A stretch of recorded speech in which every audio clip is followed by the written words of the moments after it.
Okay, hello everybody. Sukinode here. I know I haven't put up a video in a few days, 4 I do believe. I've been trying to keep track. I've been working on another video and I've been practicing with Devil Jin for the most part. And I know I haven't put up a Street Fighter 6 video, but I'm also trying to practice a little bit more with Marissa so I can try to see if I can't get used to her more optimized combos. So I just put it down for a bit. To be fair, I'll also say I might be a bit burnt out. But that won't stop me. Anyway, I wanted this video to be pretty quick. And it's basically about the issues that have been happening with Tekken 8, and there's no reason for this video to be very long because most of us already have been seeing it all over YouTube, all over like news articles and stuff, like gaming channels, things like that. Gaming review websites, things like that, right?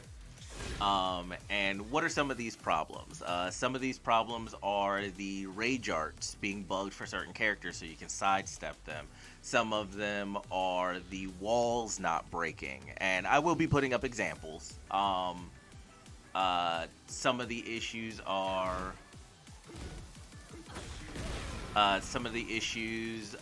the banning of modders because of their shit shop, which is insane to me. That you would ban modders just so they don't compete with your shop, make your shop better.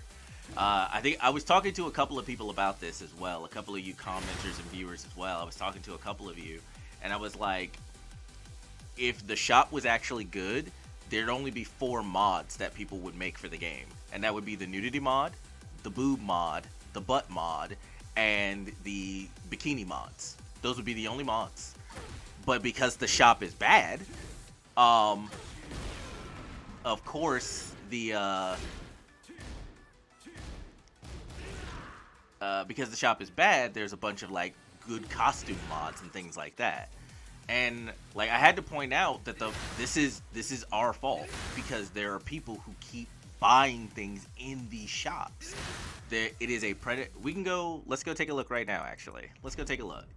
The shop is predatory. I said it for Street Fighter 6, and I shouldn't have bought Marissa's wedding outfit, but it's a really good outfit. If there's one thing I can say about when it comes to Street Fighter 6, it's still a predatory practice, but at least their costumes are good. At least they're like a lot of their costumes are at least fucking good. I'm not gonna say you can get away with it because you can't let them get away with it, but it takes the edge off when what you're getting is actually good. But I went into the shop like when it first came out, and then I went into the shop when they did like the update for all the stuff, and I was like, this is garbage. This shop is absolutely garbage.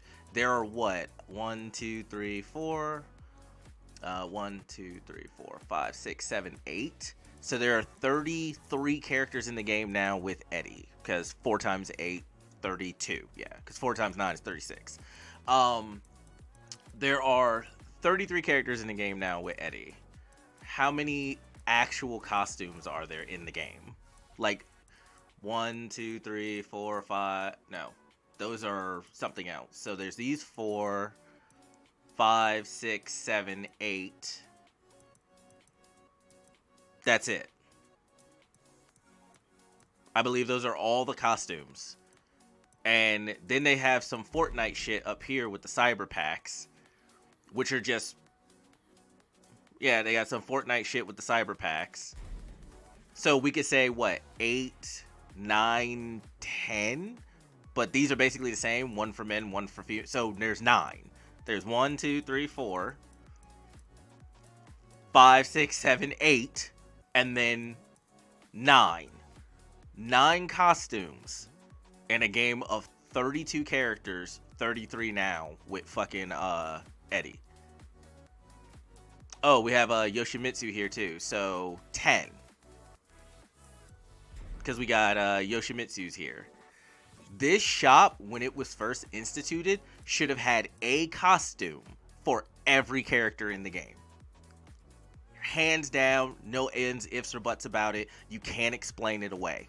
There is no reason why when this shop was first implemented, there wasn't a costume for every character in the game at the time.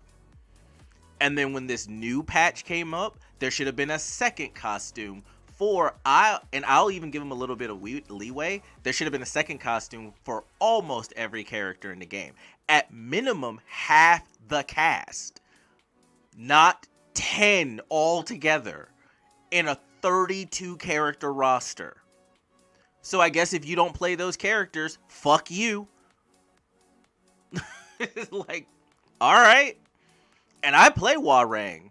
And that's actually one of the costumes I like for him. I'm not going to buy it out of this predatory piece of shit shop, though.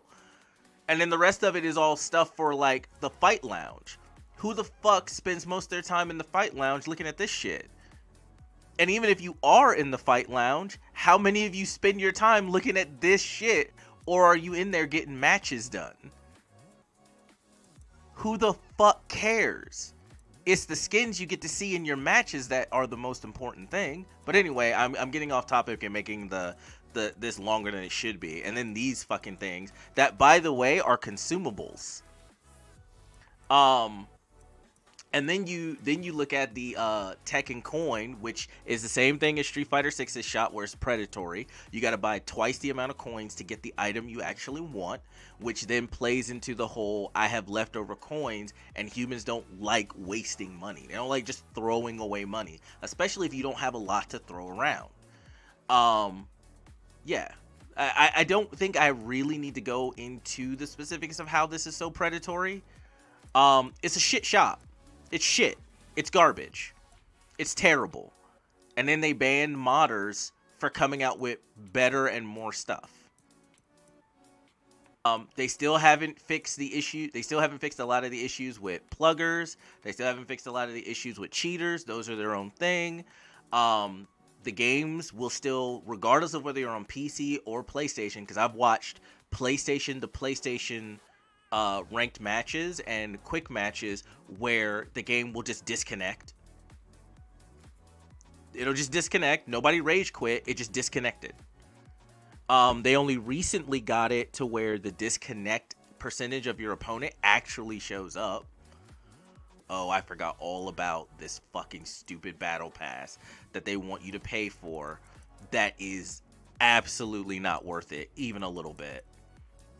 Absolutely not worth it. If you have not seen this battle pass shit, this is absolutely not worth it. Look at the level. I remember Lotus Asakura pointed out that the level 45 reward for the paid battle pass is this.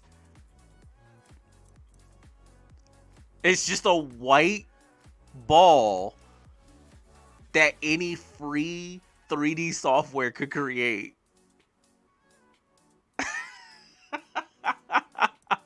And the unpaid one is garbage. Like, who cares?